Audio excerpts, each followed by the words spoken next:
J'étais escort girl pendant 6 ans et après j'ai signé avec Adé Laurent. Il faut vraiment 10 K par mois pour t'entretenir? Dès qu'on est exposé sur les réseaux sociaux, faut avoir un certain mental. Et c'est quoi qui t'a poussé à faire du contenu sur les plateformes privées?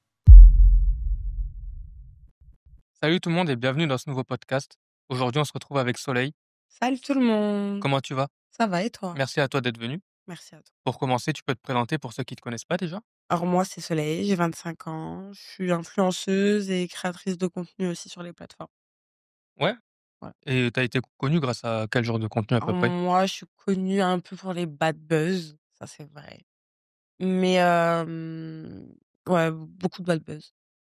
Par exemple, dans un micro-trottoir, on a pu te voir, Moi j'ai été connue par, premièrement par un bad buzz où je parle d'un rappeur.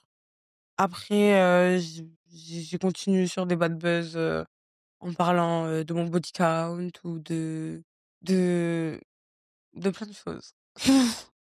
ça devient d'où ce surnom Soleil? C'était mon ancien prénom Snapchat. Ah ouais? Ouais. Ouais, y a pas d'histoire particulière. Non, c'était ça. Quand j'ai commencé les réseaux, j'ai dit: «Je voulais pas venir avec mon prénom», donc j'ai choisi mon nom, sur Snap. Voilà. Et avant les contenus, avant les réseaux, tout ça, tu faisais quoi comme métier? Alors, c'est un peu délicat. Je faisais un métier pas commun, pas que beaucoup de personnes assument. C'est vrai, parce que c'est dur à assumer en vrai. Mais on va dire, ah je de toute façon je l'ai déjà dit, j'ai déjà dit, hein, j'étais escort girl pendant 6 ans. Et c'est quoi qui t'a poussé à faire du contenu sur les plateformes privées?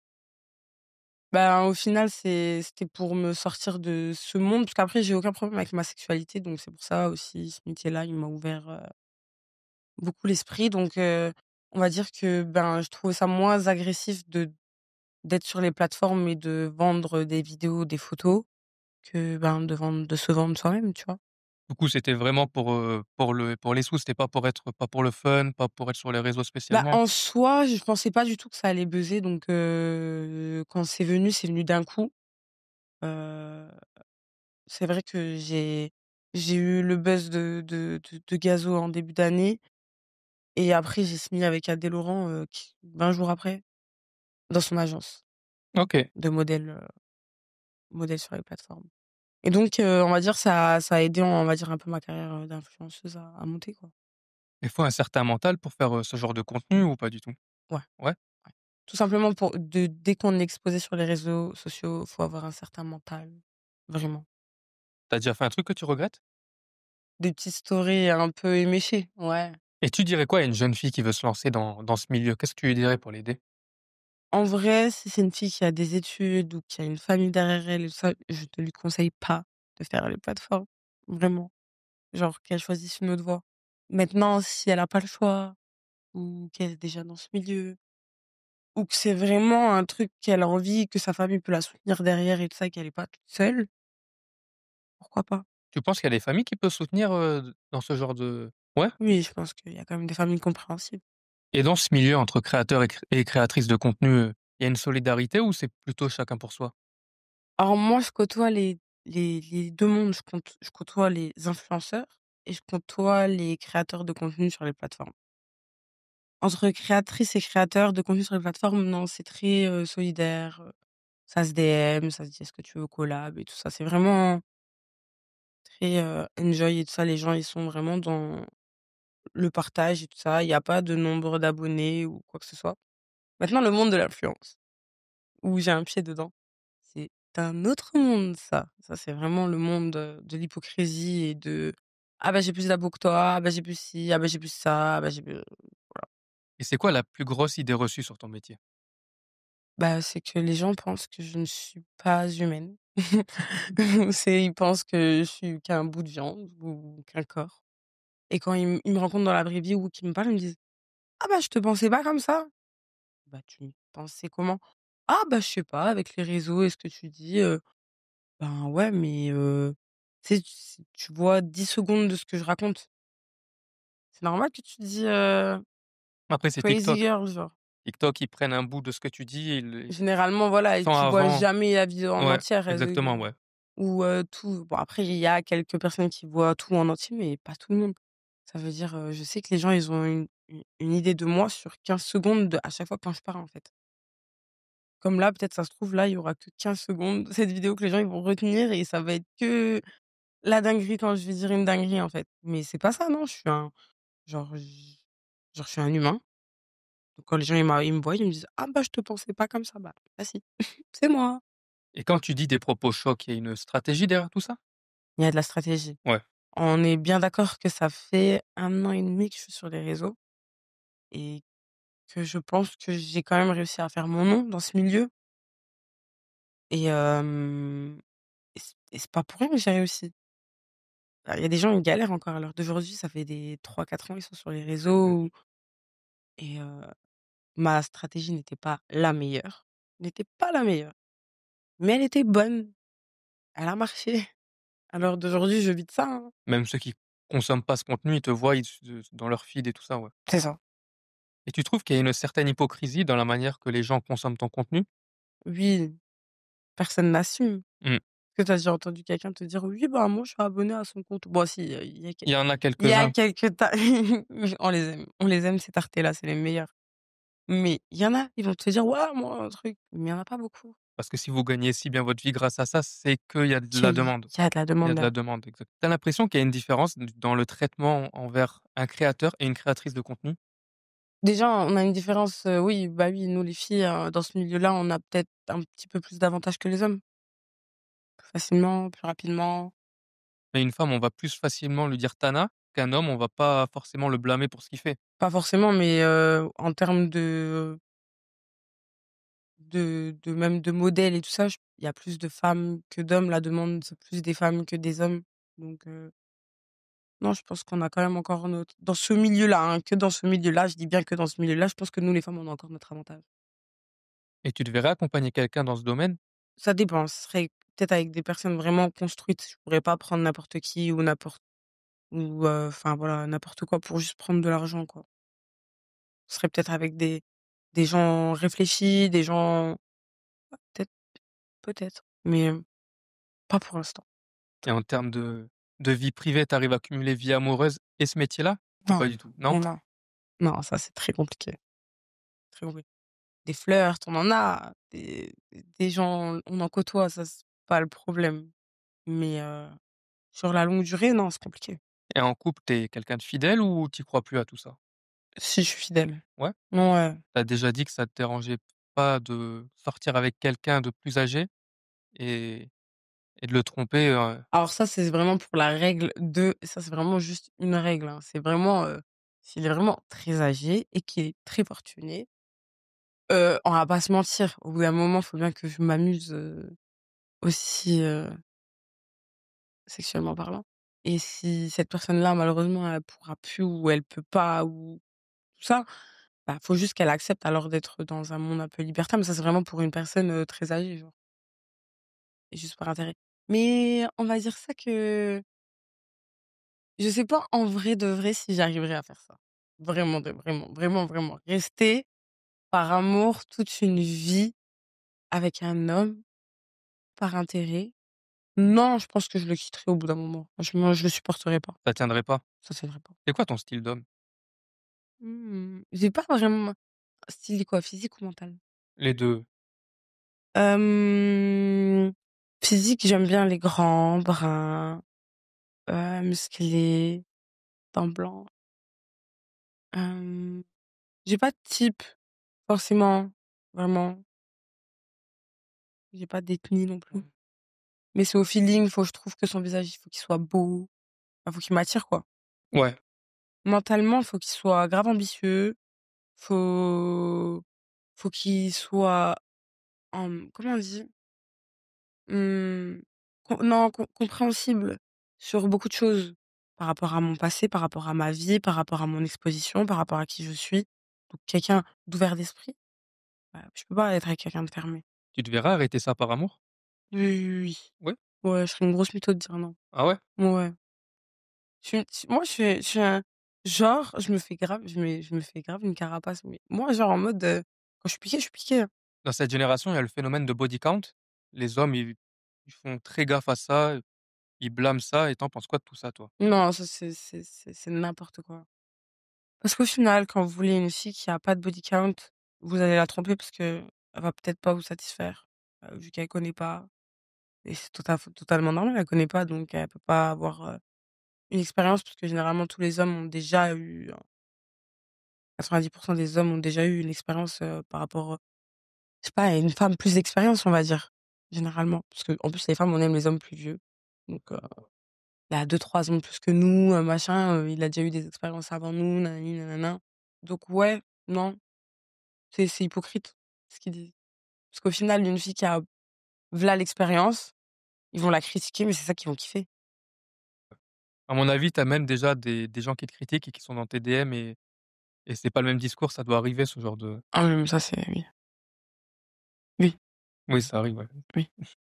Il faut vraiment 10 K par mois pour t'entretenir ou c'était j'ai vu qu'il a beaucoup tourné Je ce coûte super cher, en fait. En vrai de vrai, en dépenses tous les mois, sans vraiment les plaisirs et tout, genre, pas le strict minimum, mais genre sans parler de vacances, de machin, genre je dois dépenser peut-être, entre, une fourchette vraiment dans les dépenses, hein, entre 5 et 6 000 par mois? par mois. Mais c'est beaucoup. Bah, j'ai le loyer, j'ai les voitures, j'ai les factures, genre, lambda.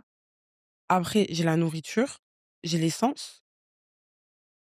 Bon ça, je vais pas le dire, mais bref, j'ai une consommation encore, de enfin voilà, je sais pas, on peut dire, cigarette? Ouais, tu peux dire OK. cigarette, ouais. Cigarette, voilà, que tout ça, en vrai de vrai, tout ça plus ongles, je vais au coiffeur, hem, les cils et tout. Après des fois, comme, ben, je loue une moi, je loue voiture, je loue des voitures, c'est 1 200 € par mois. Ouais, ça coûte cher ça. Et avant ça, bon, j'avais une voiture, mais bon, la voiture, je l'avais achetée, mais j'avais l'assurance. Ça me revenait un petit peu moins cher. Mais là, vraiment, je suis vraiment dans des et donc dans tout ça, il y a pas les plaisirs. Donc là, quand je vais vous parler de plaisir, ça va être, Uber Eats, plaisir, hein. Uber Eats. Vous savez, des fois que je dépense, 400 € d'Uber Eats par mois. Oh là là! Sephora, là, je vais aller chez Sephora, j'en ai pour 400 € là. Tous les 2 mois, j'en ai pour 400 € chez Sephora, minimum. Habits, des fois un peu de luxe, une commande Shein à 500 €, ça va super vite et là, voilà, là, je t'atteins les 5 6 000. Tu rajoutes des voyages, on atteint les 10 000 donc ouais. Mais ça, c'est avec ton argent, tu attends pas après un homme, Non, c'est ça, c'est pas mon argent à ouais, c'est moi. ton argent à toi, ouais. Mais un mec mais mon argent, là, je le fais grâce Au à ça. contenu, ouais. Voilà. Concrètement, je gagne ma vie grâce à ça. Donc et j'arrive à investir aussi à côté donc j'arrive à avoir tout ce train de vie-là, plus à investir. Donc je gagne bien ma vie. Donc lui, il voudra me faire arrêter tout ça.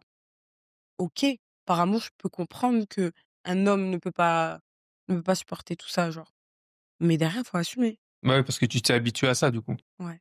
Maintenant, il me dit: «Écoute, moi, je t'ouvre un truc, tu travailles, je t'ouvre un truc à ton nom, au moins tu travailles, pas pour rien, tu vois? Tu sais pas, genre, tu me dis: "Arrête" et va devenir caissière", tu vois?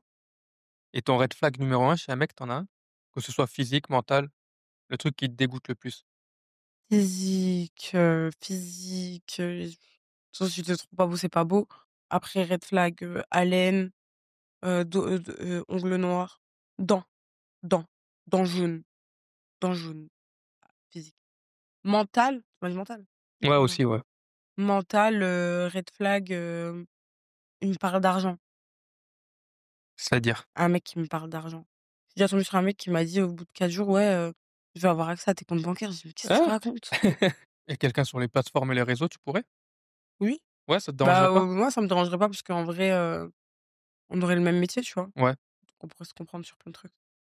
Quand tu as commencé, ton entourage, il a réagi comment à tout ça? Ils étaient choqués ou Là, avant de commencer, j'ai demandé l'approbation à ma mère. En fait, je vais vous expliquer, ma mère, elle était déjà au courant de mon ancien travail parce que j'ai un ex-copain qui avait envoyé, mes photos d'annonce à toute ma famille, à tout le monde et oui, j'étais très reconnaissable sur les photos. Donc ben, au bout d'un moment, j'ai assumé. Donc tout le monde connaissait mon ancien travail. ouais. Donc au bout d'un moment, quand j'ai dit: «Bah, écoutez, là, je vais faire ça», ça a choqué personne, quoi. Tu jamais eu des scènes au quotidien où on t'a dévalorisé par rapport à tout ça? Sur les réseaux sociaux, oui, dans la vraie vie, non. Jamais? Dans la vraie Dans vie, la c'est vraie que vie, du je positif? suis jamais tombée sur quelqu'un qui m'a dit, que ce que je faisais, c'était pas bien. Bah, c'est plus facile derrière l'écran. Par contre, j'ai beaucoup de personnes qui me parlent en bien, donc c'est pas, péjoratif, qui me parlent en bien, qui me disent: «Pense à plus tard, fais attention», me met en garde sur plein de trucs, essaye de me remettre aussi dans des réalités parce que moi, quand je vois que ce truc-là, ça a buzzé, je me dis: «Ah ben, c'est l'engrenage». Je vais dire: «Ah bah, je vais profiter, je vais jouer encore sur ça et tout ça». Et après, j'ai des personnes quand même qui me calment, qui me disent: «Non, stop là, ce que tu es en train de faire. Tranquille, tu as déjà abusé sur ça, n'abuse pas». Mais c'est de la bienveillance au final, c'est pas mauvais. Péjoratif, j'en ai pas eu. Tu penses faire ça encore longtemps ou comptes t'arrêter un jour? Je me lève je suis jeune encore, Du coup, tu as encore une marge? petite marge, juste histoire de bien coffrer, histoire de faire les bons investissements. Voilà, je suis quand même, sur plein de projets, donc j'investis mon argent.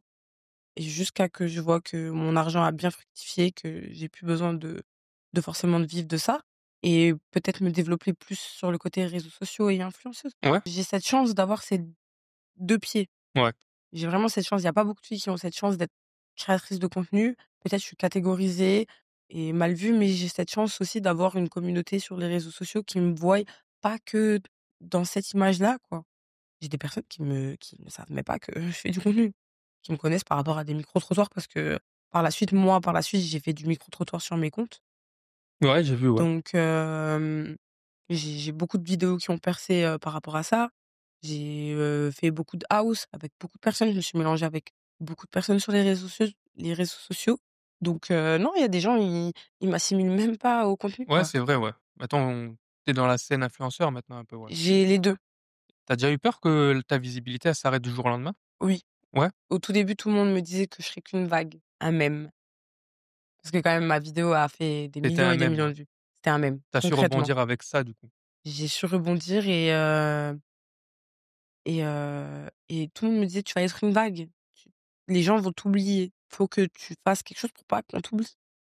Et je me suis donnée à fond pour pas qu'on m'oublie. Tu dirais quoi à quelqu'un qui te critique sans vraiment connaître la personne que tu es? Apprends à me connaître. Viens, on discute. Écris-moi. Je te jure que tu passeras un bon moment et que tu changeras peut-être pas d'opinion, je peux pas plaire à tout le monde. Plaire à tout le monde, c'est plaire à n'importe qui aussi. Ouais, exactement. Attention. Mais je peux pas plaire à tout le monde et ça, c'est clair, net et précis. Mais je pense que des gens et beaucoup de personnes peuvent me comprendre par rapport à qui je suis, ce que j'ai vécu, d'où je viens, mon parcours. Heu, Faut pas oublier aussi, beaucoup de personnes pensent que je suis une fille belle, enfin belle, je me considère pas belle, mais dans les standards de beauté, on me trouve, voilà, pour un corps, quoi. Je suis belle, mignonne, voilà, c'est pour ça que, de base, on me suit ou que les gens, des fois, m'aiment bien. C'est par rapport à mon physique. Mais faut pas oublier que moi, ça fait que 2 ans que j'ai ce corps-là. Je suis une ancienne obèse, Obèse, carrément? obèse. Ah, j'avais compris que tu avais un peu de poids avant, mais je savais pas Non, obèse. non, j'étais obèse. Je faisais, 110 kilogrammes. Ah oui, quand même. Tu as fait comment pour, Alors moi, j'ai fait une sleeve.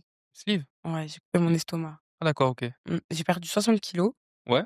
et en 8 mois, donc c'était intense et rapide et directement après, j'ai enchaîné par de la chirurgie esthétique. Et tu entretiens quand même avec du sport à Avec du côté? Ouais? sport, je suis obligée, parce que sinon ça part.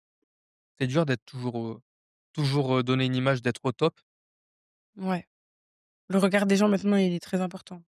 Avant, je m'en foutais du regard des gens parce que d'ailleurs même, j'ai changé mon corps pour mon regard à moi, pour mes complexes à moi, mais je m'en foutais du regard des gens. J'allais en vacances, sous mes 110 kilogrammes, je mettais des maillots de bain, string ficelle, Ah sans ouais? problème. Ah oui, Ah, sans tu avais aucun problème. problème même, à ce moment-là? Au regard des gens, non. C'était mon regard à moi, hein, c'était de me regarder moi-même que je supportais pas, donc c'est pour ça que j'ai changé. Mais à l'heure d'aujourd'hui, maintenant, tout de suite, en 2025, oui, le regard des gens m'importe, à cause des réseaux, parce que c'est mon travail et que je suis critiquée à longueur de journée. Et quand c'est une, deux, trois, quatre, 10, 100, 300 personnes qui te répètent des choses, au final, tu commences à y croire. Tu te dis: «Bon». Mais même maintenant, tu en reçois des critiques physiques? Ah oui! Ah ouais? Ah oui! BBL, raté, botox, Bogdanov, plein de plastique, Tu as refait quoi au total? Alors moi, j'ai fait, des injections dans le visage, bouche, hein, bouche, j'ai fait un full face. J'ai refait les seins, donc j'ai fait, lifting plus prothèse mammaire. J'ai fait une abdominoplastie. Abdominoplastie, c'est pas, la définition des abdos, hein. C'est quand on a un surplus de peau, quand on perd du poids. On a un surplus de peau et donc j'ai coupé la peau pour avoir un ventre, plat. J'ai fait liposuction 360, donc liposuction du dos et tout et réinjection dans les fesses. Et tu vis que de mimes ou tu as des placements de produits, Non, je travaille aussi avec, des collaborations donc Ouais, non, ça y est? j'ai aussi des autres revenus. C'est pas les plus gros, mais j'ai des autres revenus qui sont quand même corrects. Et la plus grosse somme qu'on t'a donnée, pour un contenu, c'est quoi? Privé, Ouais, je crois on était en la vidéo, elle était à 3 000 non, j'ai 2 700, un truc comme ça. 2 700 la vidéo? Ouais, Bon, bah, s'ils ont les moyens. c'était une demande personnalisée. Et pour la suite, tu as des projets maintenant ou Ouais, moi j'ai ouais? beaucoup de projets. Hem, Si tu veux pas en parler maintenant, on n'en parlera pas je maintenant, mais vais je vais je vais je vais je vais en parler, mais pas tout de ouais. suite. Mais j'ai beaucoup de projets et j'ai envie de dire que juste que les gens pensent que je suis venue sur les réseaux en mode, un peu bébête, un peu, la bimbo qui comprend rien. Enfin, à part ceux qui m'ont suivie depuis le début, ils ont vu que j'étais pas refaite. Déjà, quand j'ai commencé les réseaux, j'étais pas refaite. Donc, en fait, je suis devenue une bimbo un peu après. Et après, ces gens, ils ont gardé cette image un peu de bimbo qui dit qu'elle a besoin de 10 K par mois, nin nin, plus les plateformes et tout. Et donc, c'est juste pour vous dire que, bah, ça a marché. Parce qu'à l'heure d'aujourd'hui, tout le monde sait qui je suis. Tout le monde se souvient de moi, mais qu'il y a un cerveau derrière. Tout cette, plastique et cette chirurgie, il y a un cerveau avec des projets. Donc Ouais, ouais, du coup, on va encore te revoir par la suite. par la suite, sur d'autres trucs. Donc je pense que ça va être cool et je pense que les gens, ils vont aimer parce que je vais venir avec des trucs nouveaux. Je j'ai pas envie de je reste toujours, Soleil la bad bitch, hein. Baddies, baddies, mais Tu vas essayer de toucher un autre public. tranquille, ça y est. Qu'on dise que je suis une tana, c'est bon, je pense qu'on l'a compris. Enfin, j'ai pas besoin de le prouver. Maintenant ma vie, je pense que maintenant, voilà, je dois quand même continuer à promouvoir les plateformes, ça reste mon métier, mais j'ai pas envie qu'on garde cette image-là de moi forcément Ouais, que tu d'une meuf aimerais des plateformes, finalement. Je suis pas obligée d'être que ça. oui, Je oui, peux être ce que je veux. Enfin, je reste ça, mais je peux être ce que je veux. Il y a rien qui peut m'empêcher. J'ai j'ai la vie, j'ai les moyens et j'ai l'envie. J'ai réussi à passer par un chemin, peut-être qui n'était pas le meilleur, mais là, au moins, je vois que j'ai des portes qui font que je peux partir de ça, en fait et me reconstruire peut-être sur autre chose et je pense qu'il y a personne qui pourra me dire: «Non, Soleil, c'est pas bien ce que tu fais». Non, au contraire. Maintenant, bien sûr, il y a des haters qui vont me dire: «Ah, reste, la tana que tu on s'en fout de ta vie». Mais je pense que les gens qui m'aiment ou qui m'apprécient, parce que je pense que j'ai quand même réussi à me faire une petite communauté et des gens qui m'apprécient, donc je pense que ces gens-là, ils vont être derrière moi et ils vont me dire que: «Let's go Mago», genre, faut juste croire en ses rêves. Moi, c'est juste le seul truc que je peux dire, c'est faut croire en ses rêves parce qu'il y a rien qui est impossible, que je suis passée de rien, de rien, de rien, de la rue à aujourd'hui à là. Je pense que je peux juste, croire en mes rêves, en fait. Là, j'ai plein d'opportunités, vous savez même pas, que ce monde-là m'a ouvert tellement de portes que je peux me projeter autre que c'était le qu'un début du contenu. coup, ce qu'on a vu. Voilà, c'est ça. Je suis jeune, hein, j'ai 25 ans. Ah, tu es plus gent tu as l'air, sur les réseaux, tu as l'air un peu fermé et dans la vraie vie, tu es hyper, agréable, ouais. Bah, parce que des fois, comme j'ai dit, c'est ce que tu as vu, c'est peut-être que des extraits, Ouais. tu vois? Il y a des gens qui ont quand même regardé quelques vidéos assez longtemps où je m'exprime et tout ça, où je parle, où je suis sincère et tout ça. Ben, ils me comprennent et je vois leurs messages et tout ça, ça me fait tellement plaisir.